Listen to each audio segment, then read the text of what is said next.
All right, good morning. It is Monday, May 25th, 2020. It is Memorial Day, and welcome to another episode of Monday Mornings with Matt. I am Matt Tavares. I'm an author and an illustrator. This is our 10th week doing this. Amazing. I was thinking of doing something a little different this week. So far, every week we've been drawing. We've kind of picked a thing and drawn it step by step. Last week we did an alligator. We've done a bunch of different animals. It's pretty much all been animals. I think we did one week where we had human characters when we did the baseball players. But I was thinking of doing something a little different this week where instead of just one picture, I want to share a couple little tricks that I remember learning when I was a kid that really helped me learn to draw. So, and mostly they're things that help you make your pictures look 3D. A lot of drawing, it's like this magic trick where you're trying to take this flat piece of paper and make it look real, like it's something in real space. And I remember a couple of things that I learned early on that really helped me. So today, you might possibly need two pieces of paper, more than one. Usually we just have one piece, but it's possible. I'm going to kind of see what happens once we get started. But I have all the same stuff. I've got my paper, pencils, got these black pencils. You can use any pencils. I do have an eraser. These are my favorite kind of erasers. They're called Kneaded Erasers. It's sort of like silly putty, but you can kind of, if you need a little point, you can shape it to a nice little point. Or if you need to erase a big flat area, you can roll it just how you want. So I might use that. I also have a straight edge. This is one I usually use when I'm drawing. It's really just a ruler. I like this because I can see through it, so I can see the drawing underneath. If I ever need to draw a really straight line, sometimes I'll use that. Looks like we've got some people here. Good morning, Teresa. Thank you for joining me. Looks like the Eastwoods are here. We've got Will and Jack ready to draw, and Josh. We've got a lot of the regulars. Dave Bedricki, who is an awesome author, illustrator friend of mine. Good to see you this morning, Dave. All right, I think I'll switch to the split screen here. Good morning, Annie. Wasn't sure if there'd be any people live here this morning. It is a holiday. Looks like we've got a few people though. Let me see. All right, so I'm going to switch here so you can see my paper. So the first thing I want to show today, and you guys can draw along. We might not end up with a nice finished picture like we have other weeks, but there are just a couple of things I wanted to show first. Now, I remember learning this trick when I was a kid and thinking it was so cool because, when you start drawing when you're a kid, everything's kind of flat. You draw a house, and you don't have to draw along with this part, but I'm just going to show you. You draw a house, it's a square. You know how I talk about every picture I make starts with simple shapes, and that's kind of how you draw. That's how I draw now as a professional illustrator. That's how you draw when you're a kid. You got a square, you got a triangle on top. Maybe there's some windows. They are also squares. Maybe there's a door. It's a rectangle. The ground is down here. Maybe there's grass. You got some details. Sun's up here. It's a circle. Chimney, sort of another rectangle.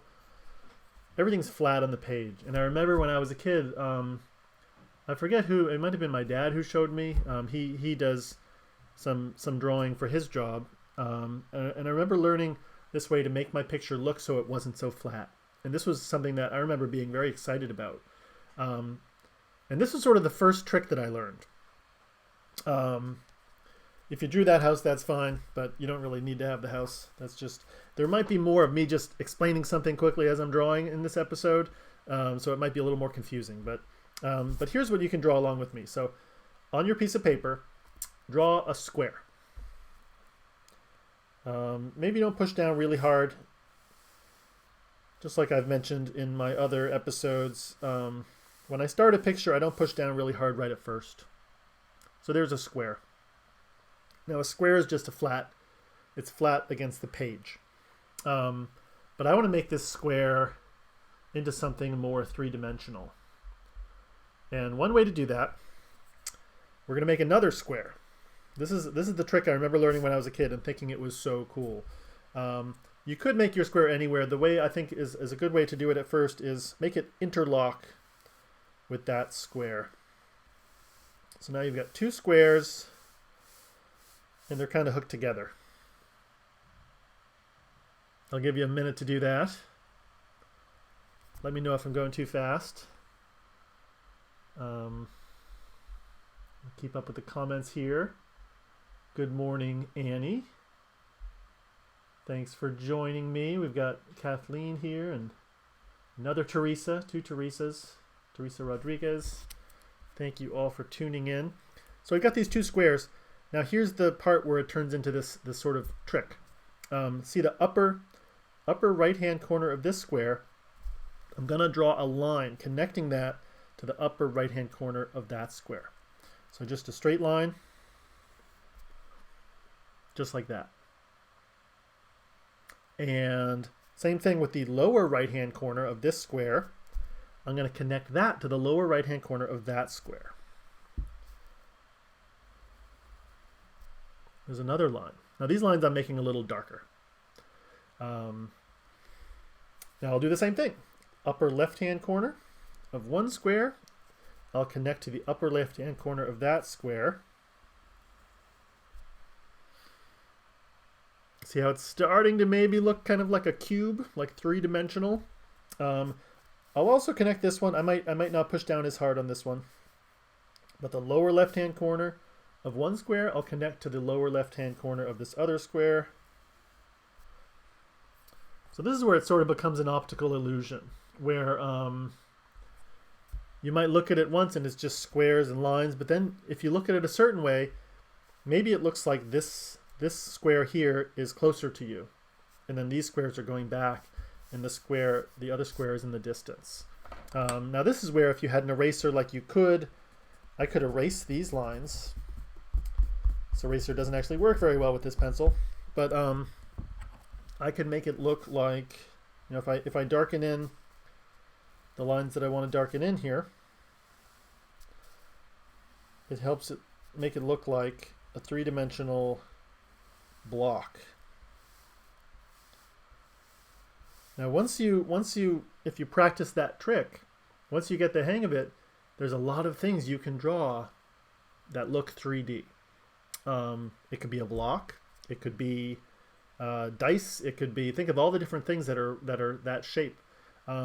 Depending on the shape of each side, it could be all kinds of different things. It could be a book, it could be a building. I'm going to turn this into a building. Let's pretend it's a house. Maybe not a house like this that has a triangle for a roof, just a flat roof. Maybe it's like an office building or an apartment building. So on this side, I'm going to put I'll put a row of windows, and I'm just going to kind of quickly make these little dark squares to make it look like windows there. Maybe there's a door right here. So all of a sudden that square now looks like it's some kind of office building. On this side, this is where it gets a little tricky. I'm going to make the rows of windows parallel to these lines. So they're kind of going back diagonally. So here I'm just kind of taking a guess and making them line up with those side lines there.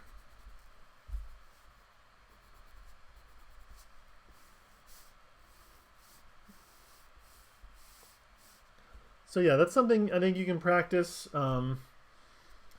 Just making the square, making another square, and you can try out maybe one time the square is lower, maybe it's down here, and you can draw those extra lines and see how that looks. Now it looks like maybe you're not looking quite as down at the square like you were before. You're more kind of level with it. maybe if I make, I'm going to do a few quickly. You don't have to try to keep up with these, but just to show examples, what if there's, instead of a square, what if it's a rectangle like that shape? And then maybe I make another rectangle back here, and I can connect them the same way. Now it looks, maybe that could be a book. Like if I draw lines here to make it look like the edges of pages. This is like the cover of the book. So it's just a little trick you can try. And think of all the different things that you can draw using that.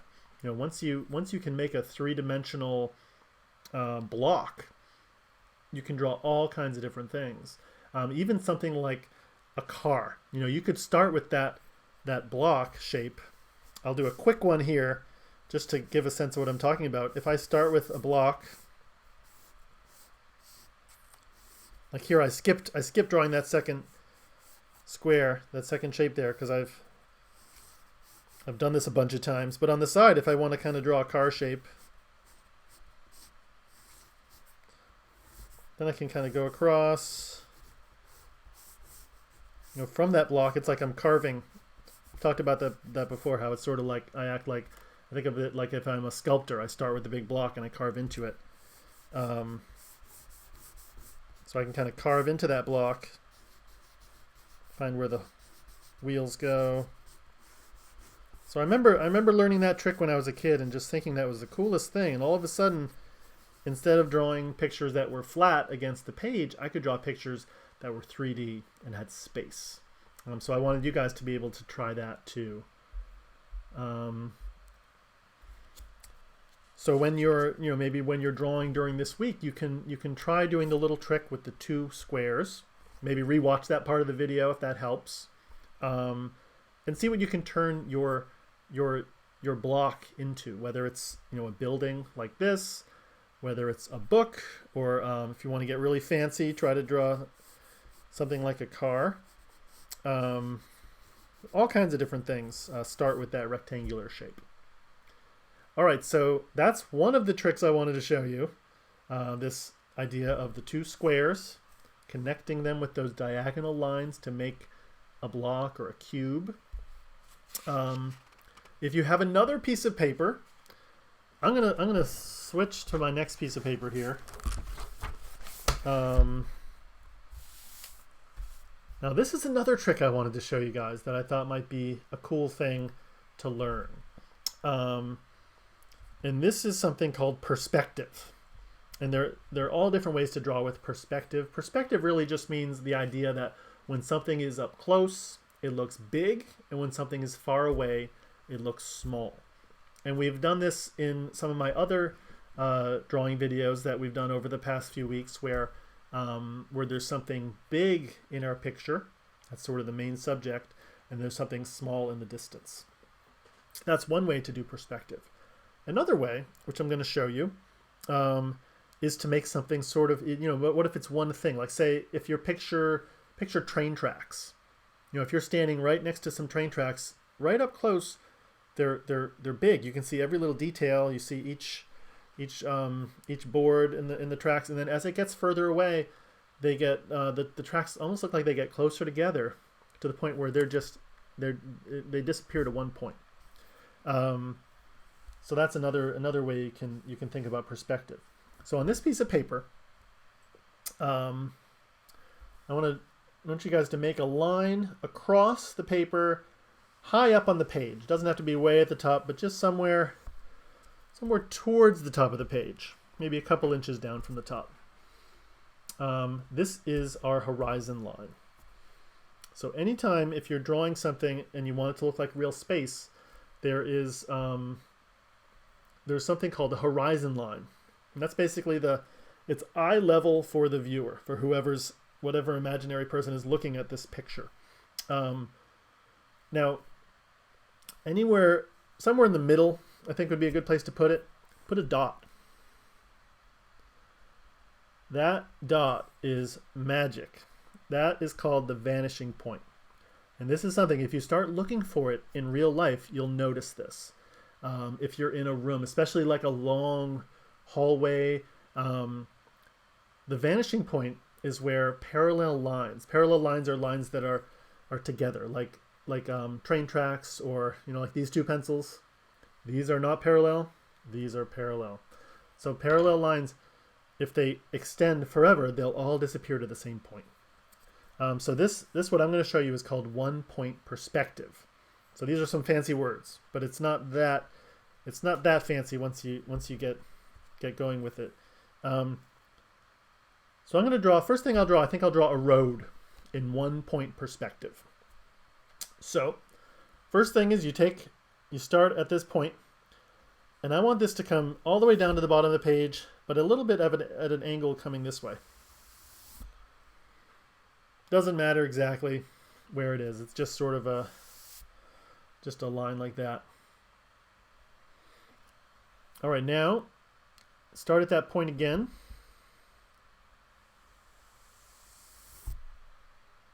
Now that looks like, if this were just a flat picture, could be a Christmas tree, big triangle, right?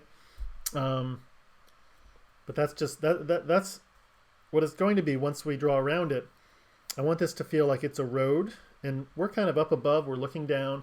So now we see it's kind of wide, and as it gets further away, it gets narrower and narrower and disappears at the vanishing point. Now remember, that first thing I drew on the other piece of paper was a house, right? Just the way that a lot of people draw a house when you're first learning to draw, just those simple shapes, which is a great way to do it. Over here, let's draw one of those houses, okay? We're going to pretend that this house is on this road here. So however you want to draw your house, I'm going to make, just like I drew before, a square. Maybe I won't do the triangle roof. If you want to hold off on the triangle roof for this one, just to keep it simpler first, maybe I'll do one over here that has the triangle roof. I'm going to start with a square. Now remember the trick I showed you where you interlock the two squares? That's one way to make something look like it's 3D, like it's in space. But this way is a little more like real life, where those remember the diagonal lines that come out the side of these? You can make them just hook up to that other square. Another way to do that, from each corner, this is where it helps to have this ruler, any straight edge. If you don't have it, it's okay too. You can kind of just eyeball it and do your best. But I'm going to use it just to show, I think it helps illustrate what I'm trying to do here. So I'm going to connect from this corner. I'm going to make it so if I extended this house, if this was the longest house in the world, it would go all the way, and that line would disappear right there. But this is just a normal house, so I'm going to only go for, maybe an inch or so. So now you have that line coming that way. Now from this point, I'm going to do the same thing, where I'm going to start at that corner, and I'm going to line it up so if this house were really long and went all the way till as far as we can see, it'll go, that edge of that house would go all the way to that point. But it's just a normal house, so I'm going to go maybe that far. Now same thing with this one over here. I'm going to line it up so one end of my ruler is right there on the corner of the house, and the other end is at that magical vanishing point. And it's called the vanishing point because all these lines go to that point, and that's where they all kind of vanish and become one point. And it actually, once you start noticing this, once you start looking for it, you'll notice this in real life a lot of places. It's pretty cool. This is actually how it works. So once I have those three, now I'm going to make the other edges of the house. So we've got that line. I'm going to make one over here. That just is that other corner of the building. And now these are parallel lines again. Remember that word means two lines that are kind of lined up together, that they'll never cross. They're just right next to each other. So I'm going to make a parallel line. There's this one, and then this one is parallel. So now we have a building that's along that street. Now further up along the road, I'm going to make another one. Maybe this building is... I'm going to make another rectangle. Maybe this is a taller building. And you can't see this corner of it because it's behind that first building.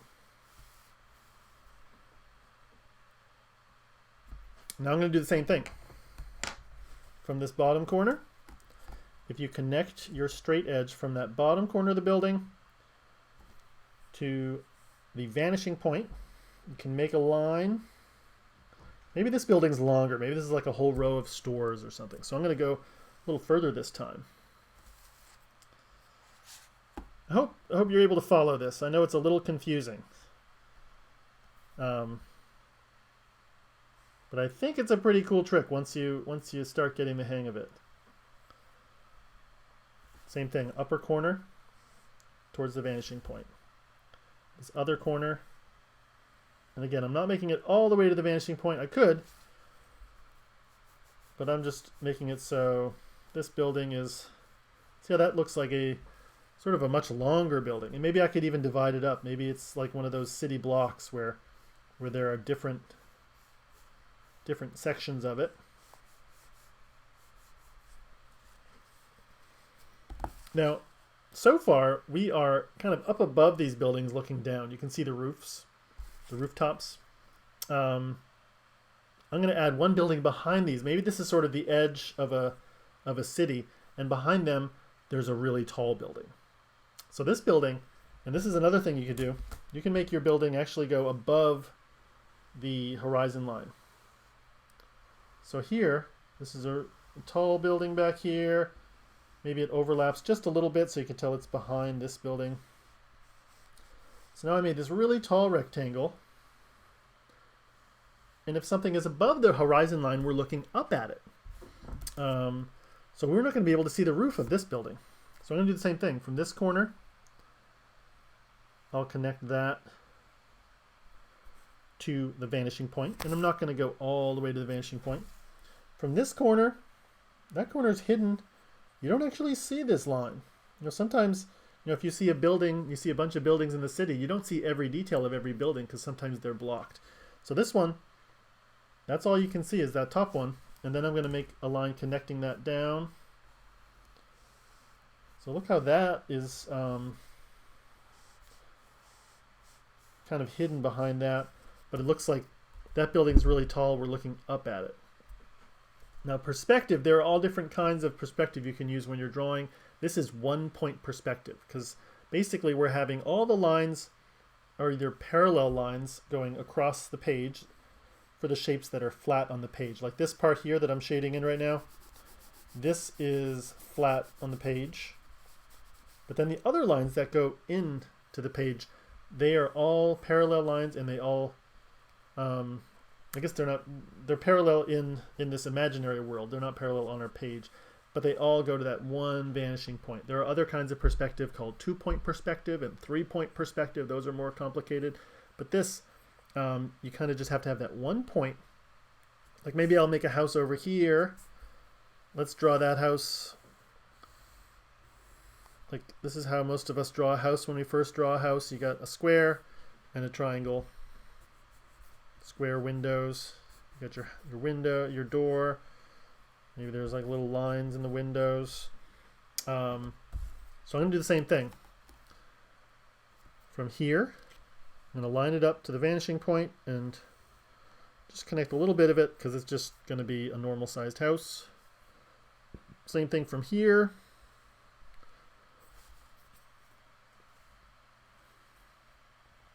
From the roof. Now I could check over here. I don't think we would quite see this line because it's hidden behind the house itself. So, and if you guys think of questions during this, please go ahead and type them in the comments there, and I can check those out as we go. And I'll check after too. So see how now you take that simple house that that we all draw when we first draw houses, and all of a sudden it's a little bit cooler. Now it looks like it's this side of it is going off into the distance. So So that's a little trick you can try. I mean, I could keep adding details to this. What if there's a sidewalk? That's something that sometimes sidewalks have lines across them every 3 or 4 feet. So I could use that to help show the distance too. I'm going to make another line. So this side of the street has a sidewalk. Make those lines, and as I get further up the street, and these are further away, I'm going to make the lines closer together till eventually they're so far away that you don't really even see them anymore.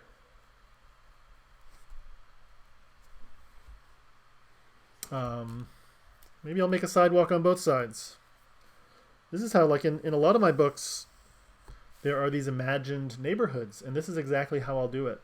I'll set up a horizon line, a dot for the vanishing point, and then just kind of have fun. And it's a way that you can make sure it's all going to fit. You make sure that it's going to look real. If you're kind of obeying these few simple rules. Again, I'll just, as you get further away, these lines are closer and closer and closer. I realize I might be doing some of this too quickly, but maybe you can go back and I thought this might be a day that a lot of people will watch later because it's a holiday. Sometimes some people are busy having spending time with their families and not doing the normal school work. So you can always pause and catch up and go back when you're checking this out later. So what else could I draw here? Any ideas for things I could add to our little neighborhood?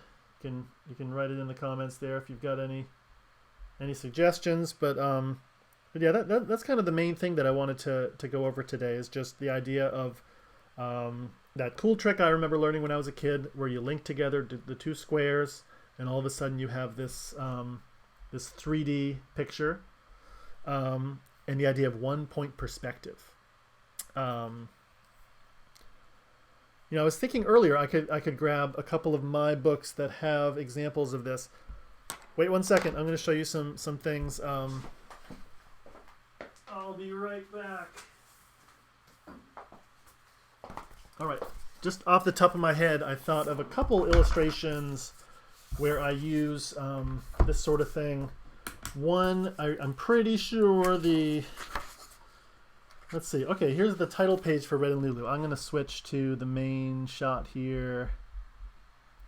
So the title page for Red and Lulu, it's this neighborhood.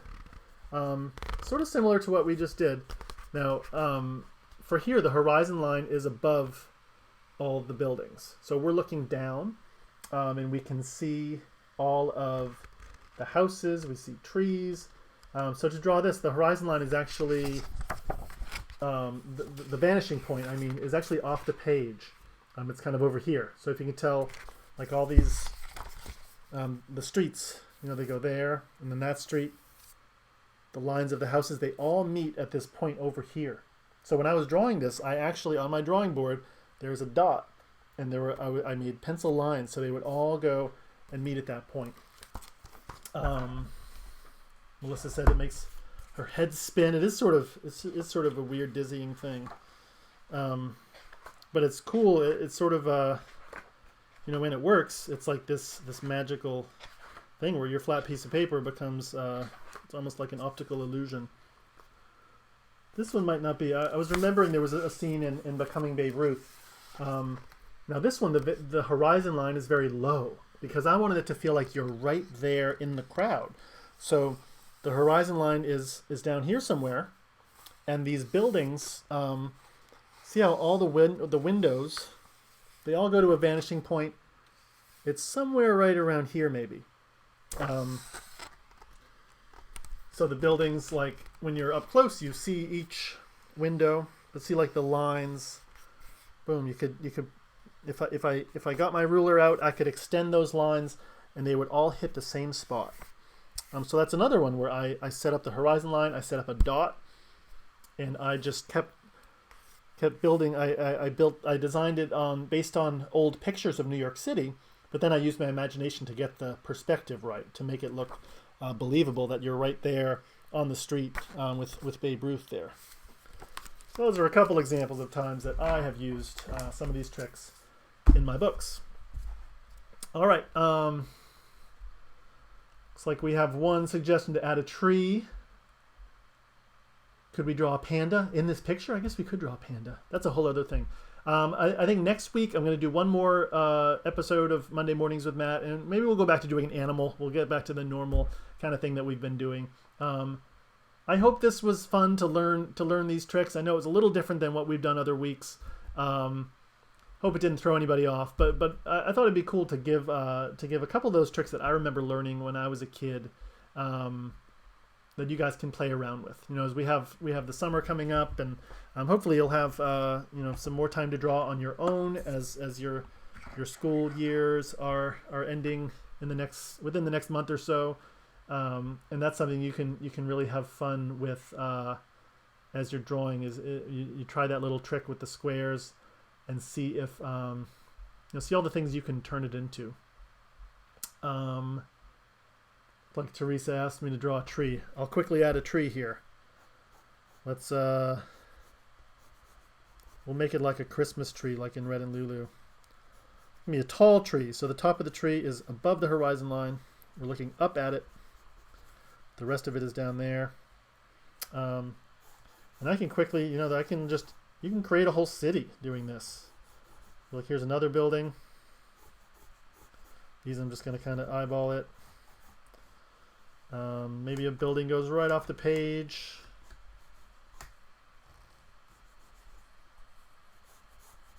Over here, maybe here's another one.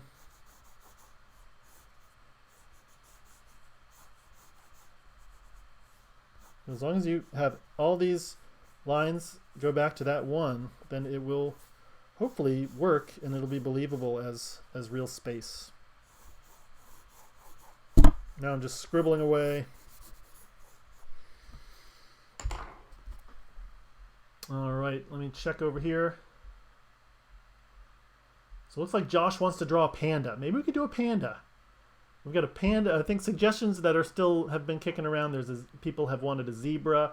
Maybe I'll put out like a poll this week for what we should draw for next week's episode, because I think that's the last one that I'm going to do for a while at least. It'll be the finale of season 1, because I'll probably start doing this again. Telephone polls, Teresa suggested. That's actually a good thing to add. To give that perspective. If I make a line and this is going to be the top of the telephone pole, I can make one down here. I'm just going to scribble these away. I can make one here.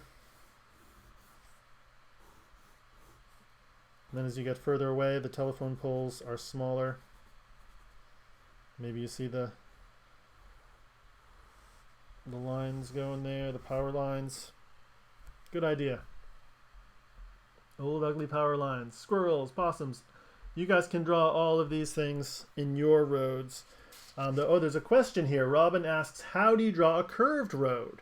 Same kind of thing. It gets a little trickier, I guess, because you don't have perfectly straight lines, but I'll start another piece here and just do it really quick to answer that question. If I was going to do the same kind of thing, but the road is curved. Here's a curvy line, and as the road gets closer here, I'll make it get wider, and there, now it's like a road is curvy, but it's still kind of obeying the same rules. That's where you get tricky. If one house is facing this way, it doesn't quite. These lines will actually hit somewhere else on the horizon line. There'll be multiple vanishing points. That's where it gets confusing. But for the road part of it, I can do that. Maybe there's hills, maybe there's things that don't have to obey these rules quite the same way. But yeah, that's how I would draw a curved road.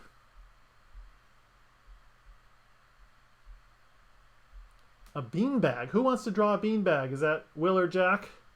We could do that. Maybe next week we can combine all these things. It could be like a panda playing beanbag toss or something. All right. Well, I think I'm going to wrap it up there. I hope you all enjoy the rest of your day and have a nice week. And I will see you next Monday. All right, thanks a lot. And send me your drawings if you do some pictures using these new tricks. I'd love to see what people come up with. This will be an interesting one because we won't all be drawing the same thing probably.